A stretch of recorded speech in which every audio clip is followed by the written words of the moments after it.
ẹ jọ̀wọ́ ẹ̀yin ọmọ Oòduà tílé tóko, ẹ jọ̀wọ́ ohun tí ẹ lè ṣe fún wa ni wípé kí a máa fojú àwọn ọ̀dàlẹ̀ hàn. Ẹ jọ̀wọ́ torí Ọlọ́run, ṣe rí pẹ̀lú voice message yìí, pẹ̀lú fọ́tò yìí, ẹ máa send ẹ̀ káàkiri. Olórí burúkú tó ṣorí bí orí ọ̀bọ, tí ẹ pé generation ẹ ò ní dáa, òun lélẹ́yìí o. Òun ló sọ wípé wọn ò gbọdọ̀ gbé ìwọ́de wá sí Ìsẹ́yìn. Ó ní kò sẹ́ni kankan tó gbọdọ̀ wá ṣe ìwọ́de Yoruba Nation ní Ìsẹ́yìn.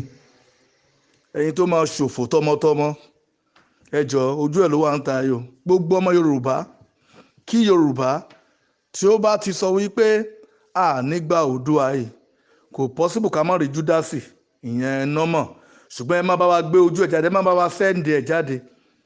Even ẹni tó bá lè bá wa gbé sí Facebook pẹ̀lú voice message mi, ọmọ Ìsẹ́yìn ni, ó ní Yoruba Nation wọn gbọ́dọ̀ gbé ìwọ́de wábẹ̀ láti wá polongo pé a fẹ́ dá dúró, tó kó lẹ̀kẹ̀ sọ́rùn bíi ti wèrè yìí, tó ṣojú bí ojú ajá yìí, tó máa ṣòfò dànù tọmọtọmọ àti ìrandíran.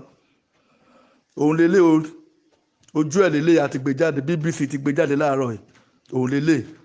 Ẹ jọ̀ọ́ torí Ọlọ́run, Judas ọmọ Yorùbá lélẹ̀ yìí o, ẹ má bá wa fọ́n káàkiri.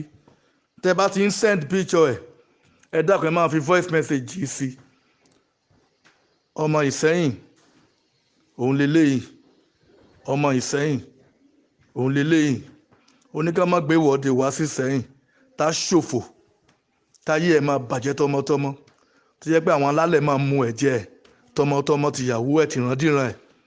Àwọn lélẹ̀, àwọn tó ń ba ilẹ̀ Yorùbá jẹ́ lélẹ̀. Torí owó, ẹ wo lẹ̀kẹ̀ tó kó sọ́rùn bíi ti wèrè. Ẹ jọ̀ọ́ ẹ má bá wa fọ́n káàkiri. Tẹ́ bá ti rí Judas bẹ́ẹ̀, jẹ́ ká máa gbójú ẹ̀ jáde, ká máa fún wọn lépè.